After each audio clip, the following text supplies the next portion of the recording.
इंदौर में 2 साल की मासूम बच्ची से दुष्कर्म का सनसनीखेज मामला सामने आया है, जहां पिता के हैवान दोस्त ने पहले तो मां के पास सो रही मासूम को अगवा किया और फिर ट्रक में ले जाकर मासूम के साथ हैवानियत की और इसके बाद उसे फेंक कर फरार हो गया।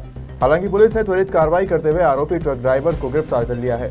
इंदौर में पिता के दोस्त की हैवानियत, मां के पास सो रही बेटी को किया अगवा, 2 साल की मासूम से ट्रक में किया दुष्कर्म। अब पुलिस के शिकंजे में हैवान ट्रक ड्राइवर। जी हां, हैवान ट्रक ड्राइवर, ऐसा हैवान जिसने अपने दोस्त की बेटे को भी नहीं बख्शा। रात के अंधेरे में जब पूरा परिवार सो रहा था तो आरोपी चोरों की तरह घर में घुसा और मां के साथ सो रही 2 साल की बेटी को उठा कर ले गया और फिर इस दरिंदे ने इंसानियत की सभी हदें पार कर ट्रक के अंदर ही मासूम के साथ दुष्कर्म किया और फिर उसे सुनसान इलाके में फेंक कर फरार हो गया।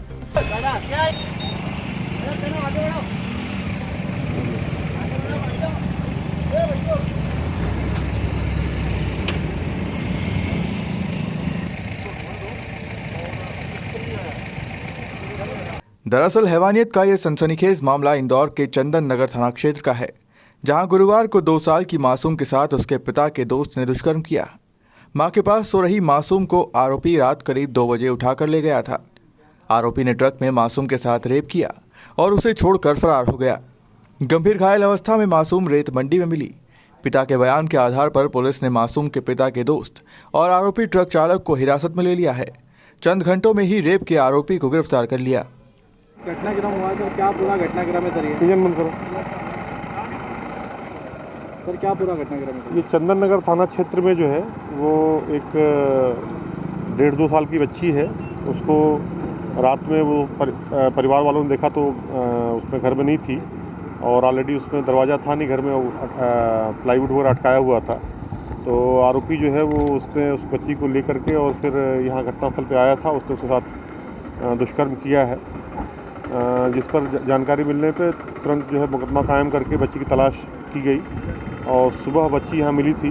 कुछ राहगीरों ने उसको देखा था, फिर पुलिस तुरंत पहुँच गई और उसको बच्ची को यहाँ से बरामद किया। उसका इलाज चल रहा है और जो हमारे पास सूचनाएं थी और जो सीसीटीवी फुटेज थे, जो मोबाइल लोकेशंस थी, उसके आधार पे आरोपी जो उसमें है प्रकरण में, उसको पुलिस ने हिरासत में ले रखा है। उससे पूछताछ हो रही है, उसके बाद से आगे कार्रवाई की जाएगी। नशे की हालत में था सर ये?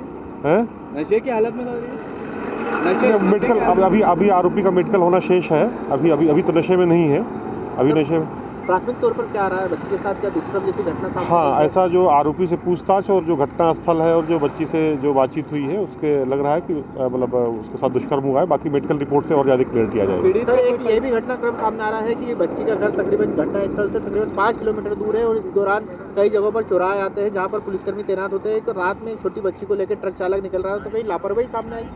नहीं, अभी तक तो ऐसा इसलिए नहीं है क्योंकि जो है वो बच्ची जो है सो रही थी ट्रक में और वो जो आरोपी से पूछताछ में जो बातचीत सामने आई है वो उसको ट्रक में ले करके और यहाँ तक आया है। बच्ची सो रही थी और चूँकि ये काफ़ी आप जानते हो चलता फिरता रास्ता है, हर ट्रक को रोक के चेक किया जाना संभव ही नहीं है। सर, क्या लगता है ये बच्चे को परिजन है, दूर का रिश्तेदार है? नहीं, रिश्तेदार तो नहीं है, लेकिन ये जो आरोपी है ये इसके बच्ची का जो पिता है उससे परिचित है पिछले 3-4 महीनों से और पिछले 3-4 महीनों से उनमें एक परिचय या दोस्ती जैसी चीज़ है जिससे इनका कई बार आना जाना रहा है। आरोपी जो है पिता के घर पे कई बार आया गया है। तो कोई पुरानी रंजिश को लेकर? नहीं, कोई पुरानी रंजिश इसमें अभी तक जांच में साबित नहीं हुई। बच्चे की हालत क्या है सर? बच्ची का ट्रीटमेंट चल रहा है और MIH में उसको रेफ़र किया है। MIH में उसको जो है गायनेकोलॉजिस्ट और जो अदर डॉक्टर्स हैं वो उसका चेकअप वगैरह करके और जो भी माकूल इलाज है वो कर रहे हैं। और इस संबंध में जो है MIH के सुप्रीडेंट साहब से जो है वो मेरी खुद की बातचीत भी हो चुकी है। सर, मौका और आपने घर का भी निरीक्षण किया, कुछ मिला हो ऐसा कुछ मौके पे? नहीं, मौके पर कुछ खून के स्पॉट्स मिले हैं। बाकी आरोपी से भी पूछताछ की जाएगी, उस पर और भी जो चीज़ें होती हैं उसका मेडिकल होगा। आरोपी का ढेर सारी उसके जो रिलेटेड स्लाइड्स वगैरह रहती हैं और भी जो साइंटिफिक इन्वेस्टिगेशंस में जो एविडेंसेस कलेक्ट होते हैं वो सब। दरअसल बुधवार देर रात स्कीम नंबर 71 इलाके से 2 साल की मासूम गायब हो गई थी। रात में करीब 2:30 बजे मां की नींद खुली। बेटी को पास नहीं देखकर वह घबरा गई। पति को उठाया, फिर सभी लोगों ने उसे तलाश करना शुरू कर दिया। घर और आसपास देखने के बाद भी कहीं नहीं मिली तो पिता ने रात 3 बजे थाने पहुंचकर बेटी के गुमशुदा होने की रिपोर्ट लिखाई। तब पुलिस ने भी मौके पर पहुंचकर टॉर्च और अन्य माध्यमों से सर्चिंग की, लेकिन कोई सफलता नहीं मिली। वहीं सुबह रेत मंडी इलाके में मासूम गंभीर हालत में मिली। जिसे इलाज के लिए एमवाय अस्पताल में भर्ती कराया गया। ब्यूरो रिपोर्ट, खबर मध्य प्रदेश।